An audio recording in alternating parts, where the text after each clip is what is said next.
Bom, queridos, partindo para o estudo, te convido a abrir a sua Bíblia no livro de Gênesis, capítulo 3, a partir do versículo 1, tá? Dá um pause aí no vídeo para você abrir a sua Bíblia e nós leremos juntos, tá bom? Diz assim, tem como título a queda do homem e diz: Mas a serpente, mais sagaz que todos os animais selváticos que o Senhor Deus tinha feito, disse à mulher: É assim que Deus disse: Não comereis de toda a árvore do jardim?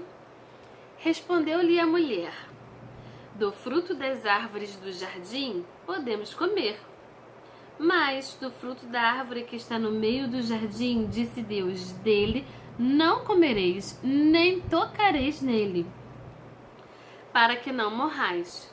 Então a serpente disse à mulher: É certo que não morrereis, porque Deus sabe que no dia em que dele comerdes, se vos abrirão os olhos, e como Deus sereis conhecedores do bem e do mal. Vendo a mulher que a árvore era boa para se comer, agradável aos olhos e árvore desejável para dar entendimento, tomou-lhe do fruto e comeu, e deu também ao marido, e ele comeu. Abriram-se então os olhos de ambos, e percebendo que estavam nus, coseram folha de figueira e fizeram cintas para si. Até aí, queridos. Vou estar orando para que Deus abençoe nosso estudo agora pela manhã, tá?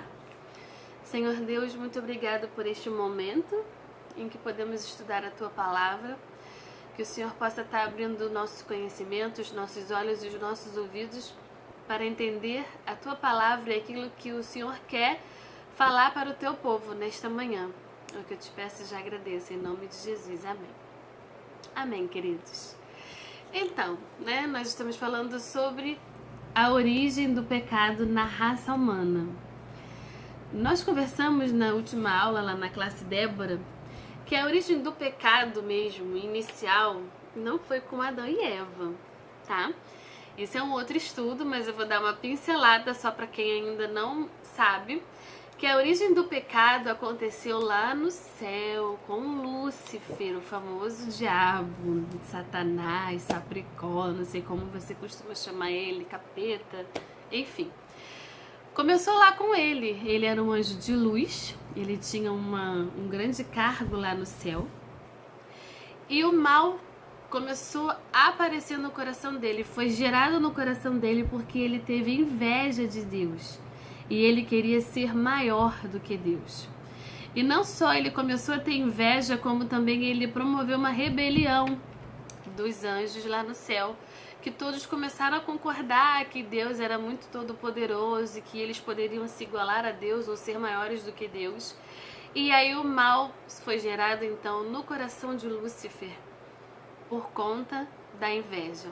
Os anjos eram seres de livre-arbítrio, eles também tinham o direito de escolha. E o Lúcifer, junto com alguns poucos anjos, decidiram sentir inveja, dar ouvido para essa inveja, se rebelaram contra Deus, e foi aí que a origem do mal, do pecado, apareceu. E o resto da história você vai ler lá em Ezequiel, que você vai conseguir entender. Mas o caso da nossa história de hoje é sobre a origem do pecado na raça humana. Como é que foi que ele apareceu aqui na nossa raça humana? Por que que hoje nós somos pecadores? Nós nascemos em pecado, como já dizia o salmista, em pecado me concebeu a minha mãe. E mesmo a criança recém-nascida, que a princípio nós entendemos que está no tempo da inocência, ela foi concebida em pecado e é uma criança pecadora. Se não se arrepender dos seus pecados, como todos nós nos arrependemos dos nossos pecados e cremos em Jesus como Senhor de nossas vidas, a criança pode sim ser levada ao inferno, não é mesmo? Todos nós precisamos crer em Jesus Cristo como Senhor e Salvador de nossas vidas. Por isso que é tão importante papai, mamãe, titio e titia falar de Jesus Cristo e da salvação para todos os seus filhos e sobrinhos e netos e tudo mais. Fale de Jesus, pregue sobre Jesus em todo o tempo, porque todos nós precisamos reconhecer em Jesus o nosso Salvador. Mas isso também é um outro estudo para uma outra hora. No momento nós vamos falar como é que foi então que esse pecado entrou na raça humana, não é mesmo? Tinham dois primeiros seres humanos, Adão e Eva. E eles tinham tudo de bom. Eles viviam um tempo de bênçãos, de prosperidade, bênçãos sem medidas. Eles não tinham dificuldade com nada. Eles estavam no Jardim do Éden, tinham várias árvores frutíferas que davam frutos agradáveis aos olhos e bons para comer, como lá em Gênesis 2 já fala. Eles tinham domínio sobre os animais, mesmo os animais selváticos, os leões, os tigres, seja lá qual animal mais selvagem você possa imaginar aí, eles tinham domínio sobre esse animal. Eles conseguiam dominar, viviam bem, podiam andar um do lado do outro, que o leão com certeza não ia comer Adão, porque ele tinha domínio sobre esse animal. Eles tinham um ao outro, homem e mulher. Eles eram companheiros. Viviam sozinhos no Éden e não existia maldade. Ele não olhava para ela com inveja nem com raiva, nem ela olhava para ele com inveja ou com raiva porque ele não lavou a louça ou não fez a comida. E aí o homem ficou com raiva da mulher porque não fez a comida, a mulher com raiva do homem porque não lavou a louça lá no Jardim do Éden. Não tinha nada disso. Só tinha amor, dois companheiros e um amor. Deus também deu para esse homem a oportunidade de ter um trabalho. Deus deu ordens para ele para dar nome a todos os seres viventes. Então isso era um trabalho árduo, né? Porque se for ver lá na biologia, né, quantos animais tem aí na vida, são milhões e todos eles o homem tinha que dar esse nome para eles. Então isso era um trabalho. E ele também tinha o trabalho de cultivar e guardar o Jardim do Éden. Esses eram os trabalhos que Deus deu para o homem nessa época. E a mulher veio para ser sua auxiliadora em todo o seu trabalho. Deus também deu para Adão um dia de descanso. E olha o que eu aprendo aqui com Deus, que Deus não gosta de preguiçosos, viu? Você que acha aí que com essa quarentena aí vai dormir todos os dias da sua vida e não vai fazer nada, nem na casa, nem em lugar nenhum, meu querido, Deus não gosta de preguiçoso. Nós temos um dia para o descanso. Deus nos concedeu um dia para o descanso, assim como concedeu para Adão. Mas nos outros dias nós temos que nos levantar, sacudir a poeira, arrumar a cama, arrumar a louça, o banheiro, enfim, tá de quarentena, ajeita a tua casa. Quando você voltar pro trabalho, a sua casa vai estar brilhando, sabe aquele basculhante que há um tempão você tá sem tempo para limpar ele? Pois é. Aproveita a quarentena, porque Deus não criou preguiçosos e não apoia a preguiça. Então aproveita esse momento, mas também tire um tempo para descansar, né? Mesmo porque o descanso também foi criado por Deus, Ele nos ensinou a descansar. Ele mesmo, sem necessidade de descansar, tirou o 7º dia para descanso, mas não foi para descansar Ele, foi para nos ensinar que nós precisamos descansar também, mas não é todos os dias, hein? É um dia somente. E aí, além de tudo isso, o Senhor presenteou Adão com a liberdade de escolher e o colocou à prova, uma prova moral. Deu apenas uma única ordem para o homem. Adão e Eva, todas essas árvores que estão aqui, frutíferas, agradáveis e de bom alimento para vocês podem comer quantas vezes vocês quiserem comer. Eu também coloco no Jardim do Éden a árvore da vida.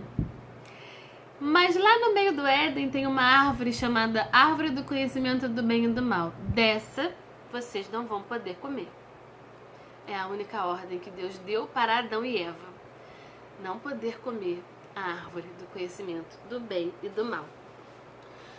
Mas para que Deus deu essa prova para Adão? É porque Deus é mau e queria ver o homem pecar? Será que era isso que Deus queria? Meu querido, minha querida, Deus é nosso Pai, Ele é nosso Criador. E qual pai quer ver o filho pecar? Nenhum pai quer ver o filho pecar. Mas nós, como pais e mães, né, sabemos que para criar um caráter bom em uma criança, você precisa pôr essa criança à prova de certas coisas. Você precisa, por exemplo, dar uma ordem para o seu filho e sair de cena. Eu vou sair, o doce está na geladeira, o doce que ele mais gosta. Quando eu voltar, eu quero que o doce esteja lá. Para que você vai fazer isso, mãe? Para tentar o seu filho? Não, é para dar para ele caráter. Para que você possa ter confiança no seu filho e o seu filho possa ter uma palavra só. Tá bom, mãe, eu não vou comer. Quando você volta, a sua ordem tem que ser cumprida. E Deus também fez isso com Adão e Eva. Ele queria gerar em Adão e Eva um bom caráter. Eles só tinham uma única ordem, uma única obediência: não comer do fruto do conhecimento do bem e do mal. E aí, eles não conseguiram cumprir essa ordem. Eles caíram. E aí eu volto na maneira como eles viviam tão bem, tão felizes, com tudo do bom e do melhor, sem precisar correr atrás do pão de cada dia, como hoje nós temos que correr. Todos os dias a gente tem que correr atrás do pão daquele dia. Adão e Eva não tinham essa necessidade, eles tinham de bandeja. O trabalho deles era manter aquilo que Deus já tinha feito e criado. Só precisa manter, Adão. Só mantém. Não tinha trabalho com nada, assim, braçal, difícil. Não tinha choro, não tinha luto, não tinha doença, não tinha coronavírus. Não tinha nada disso. Era bênção em cima de bênção, em cima de bênção. Com a necessidade que o homem tinha naquele momento de pecar contra Deus, de desobedecer a ordem daquele que o criou eles, que deu para eles tantas coisas boas. Qual a necessidade que eles tinham de desobedecer a Deus? E aí, pensando nisso, eu volto aqui para nossa realidade. Quantas bênçãos, meu querido, você já recebeu na sua vida desse Deus? Quantas bênçãos? Quantas vezes você não tinha nada para comer dentro da tua casa e alguém do nada surgiu com uma bolsa de alimento e te deu sem você pedir nada nem falar nada, só deixava para Deus conhecer? Quantas doenças graves você teve ou alguém perto de você teve e você orou e Deus curou? Quantos milagres você já viu acontecer na tua vida? Quantos? Mas agora que você está sendo posto à prova, você vai contra Deus e vai desobedecer a ordem dele? Qual é a nossa atitude quando a gente é posto à prova, como Adão foi posto à prova? Será que nós vamos nos manter firmes na obediência ao Pai? E o que ele nos deu de ordem nos dias de hoje? Ide por todo mundo e pregai o evangelho a toda criatura. Hoje você está aí, ó, dentro da tua casa, não pode sair, mas você tem esse método aí, olha, a internet, que você pode falar de Deus para toda e qualquer criatura. Pode falar no áudio, pode falar filmando, pode falar escrevendo, mas você pode cumprir a ordem de Deus. Sabe qual a ordem que Deus deu para nós também? O nosso alimento diário. Sabe qual é o nosso alimento diário? Tá aqui, ó, é a palavra do Senhor. Quantas vezes nessa quarentena você parou para ler a Bíblia? Quantas vezes você pegou para estudar, para conhecer um pouco mais de Deus enquanto você está aí ansioso, ocioso, sem nada para fazer porque está em quarentena? Agora, quantos livros você já leu na quarentena? 2, 3, 4? E quantos capítulos da Bíblia você conseguiu ler? Não vale vídeo não, viu? Ver alguém lendo, não vale não. Brincadeira, gente. Claro que a gente também se alimenta com os vídeos e pregações que tem aí agora na internet, ainda mais nos horários de culto, né? Com certeza, junto com esse, vai ter muitos outros na internet, a gente pode se alimentar deles também, com certeza são bons para nossa saúde mental e para nossa saúde espiritual. Mas nós devemos sempre ler a Bíblia em todo momento, tá?